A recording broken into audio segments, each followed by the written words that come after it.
మాజీ సీఎం జగన్మోహన్ రెడ్డి 5 ఏళ్ల పాలనా కాలం రాష్ట్రానికి శాపంగా మారింది. జగన్మోహన్ రెడ్డి ఆత్మీయ నాయకుడు, రాజకీయ గురువు, తెలంగాణ మాజీ సీఎం కేసీఆర్ కుయుక్తులతో ఏపీని సర్వనాశనం చేసిన జగన్మోహన్ రెడ్డి కిమ్మని మాట్లాడలేదు. తమ మధ్య స్నేహ బంధాన్ని రాష్ట్ర ప్రగతికి వాడుకోలేదు. జగన్మోహన్ రెడ్డి సొంత నేల రాయలసీమకు మేలు చేసే పోతిరెడ్డిపాడు లిఫ్ట్ ఇరిగేషన్ ప్రాజెక్టుకు ఆదిలోనే కేసీఆర్ అడ్డుపడినట్లు బీఆర్ఎస్ పార్టీ చెబుతోంది.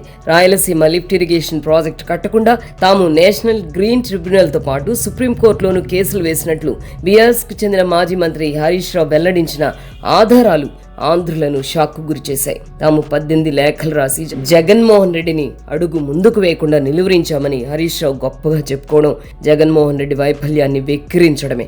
మిత్రపక్షమైన బీఆర్ఎస్ ఇలా బహిరంగంగా జగన్మోహన్ రెడ్డి బాగోతాన్ని బయటపెట్టినా వైసీపీ కిమ్మనలేకపోతోంది. బీఆర్ఎస్ ఫిర్యాదులపై ఫిర్యాదులు చేస్తూ రాయలసీమ లిఫ్ట్ ఇరిగేషన్ అడ్డుకుంటుంటే నాడు సీఎంగా ఉన్న జగన్మోహన్ రెడ్డి ఒక్కసారి కూడా చర్చలకు ముందడుగు వేయలేకపోయారు. దీన్ని బట్టి రాయలసీమ లిఫ్ట్ అంటూ జగన్మోహన్ రెడ్డి చేసిన హడావుడి కేవలం రాజకీయమే తప్ప అందులో ఎలాంటి చిత్తశుద్ధి లేదని అర్థం చేసుకోవాల్సి వస్తోంది. బీఆర్ఎస్ వేసిన కేసులపై ఒక్క కౌంటర్ కూడా దాఖలు చేయని జగన్ పార్టీ ఇప్పుడు ధర్నాలు అంటూ రాజకీయం చేయడం తగునా అంటూ రైతులు ప్రశ్నిస్తున్నారు.